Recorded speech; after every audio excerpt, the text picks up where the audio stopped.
welcome back to my channel. If you're new here, my name is Jen, owner of Citrusandwillow, and today we are here with my colleague and my friend Krista, and we want to talk about sunscreen and the importance of sunscreen, and to help you guys with the warmer months coming up and talk about the importance of wearing sunscreen year round. So this is Krista. Krista, why don't you tell us a little bit about yourself? Hi, I'm Krista, and I have been an esthetician for 14 years, and I've been teaching about that long, almost 14 on teaching. I do have a degree in biology with an emphasis in healthcare and also in psychology. And so I feel that that really ties in well with my aesthetics. Okay, well thank you, Krista. So Krista is a wealth of knowledge on ingredients. So today we wanted to really focus as we go into the warmer months on SPF. So what would you recommend sunscreen-wise? Well, for most people, every day, SPF 15 is best. But for people who have had skin cancer or a history in their family of that, a minimum of 30. Okay. And so when we talk about the sunscreen, an SPF 15 is blocking 93% of the UV rays. So we want to make sure that you understand you still are receiving 7% of those UV rays.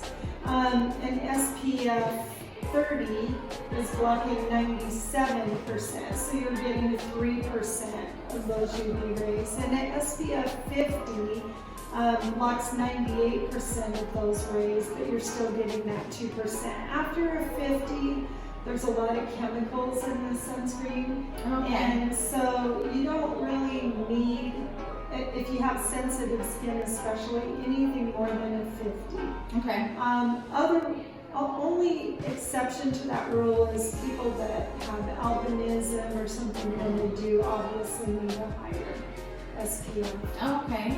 So why is it important to wear SPF? Let's broach that subject. Yeah, that's a really good one. Well, number one is skin cancer. We want to prevent skin cancer.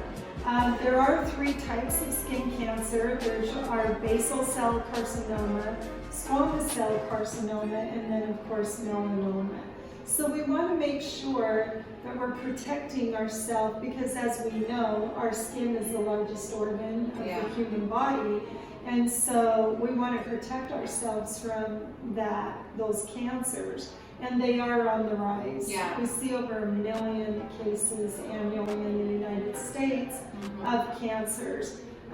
That's the main one. But then another thing is aging. Yeah. You know, when people ask us, what is the number one anti-aging product that, you know, I can buy? Yeah. For sure. Absolutely. I'm constantly telling my clients that. Yeah. Okay, well that's awesome. Plus it prevents skin conditions as well, like seborrheic keratosis. We see so much of that on our clients, and we see it mainly where the skin is exposed to the ultraviolet radiation. Telangiectasia is another thing. Those are the little broken capillaries. We do see, that quite frequently. Cherry angiomas. We see poikiloderma savant on the neck.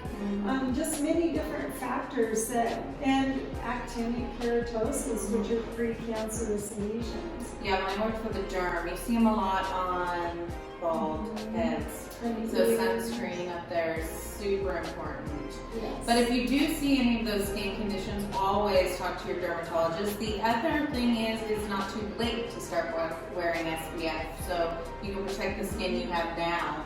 So what's the difference between chemical and physical? So our chemical ingredients, those would be like octomethoxycinnamate, our salicylates, those type of things. So those are chemicals that they will absorb the UV rays and then scatter it. But if we're using like our physical, like zinc oxide, titanium dioxide, those are like little mirrors sitting on the skin, and as those UV rays hit them, they reflect off.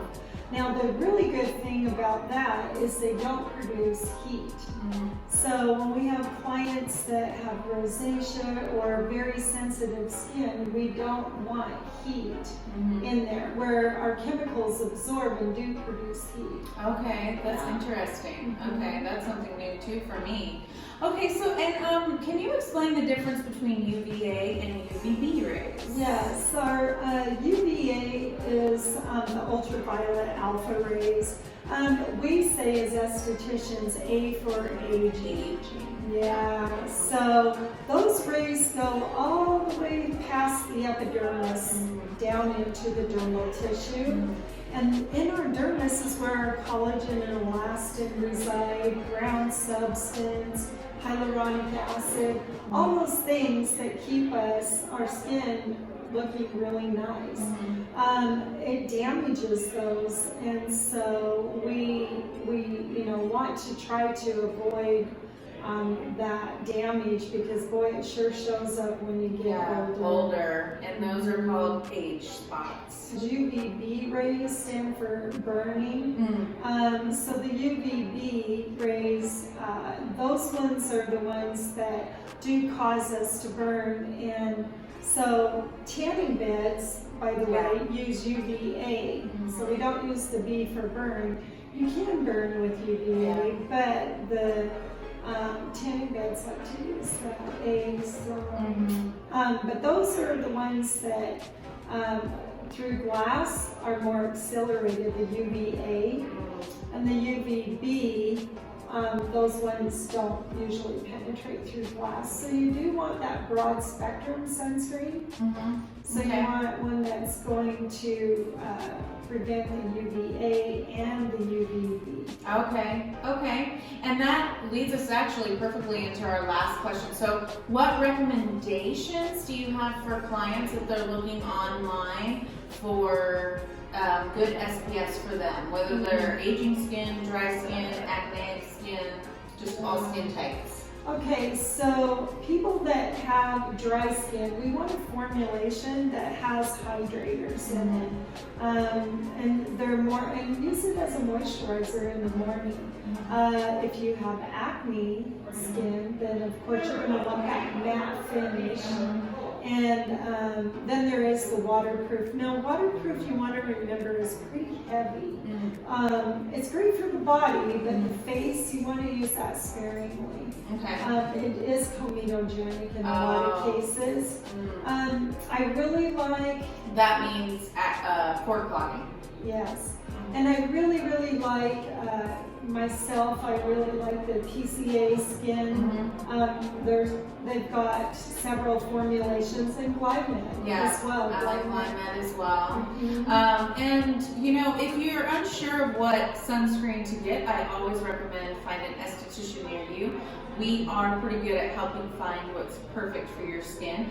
Krista, do you have any last thoughts on this? Thank you so much for sharing your wealth of knowledge. Oh, you're so welcome. I would just say my last thought is, as you said, we are going into the spring and summer now. And make sure you're putting on your sunscreen 30 minutes prior to going outside, and reapply every 2 hours, and 1 ounce of sunscreen for the average size person. So that's about 2 tablespoons. Oh, okay, So that's good to know.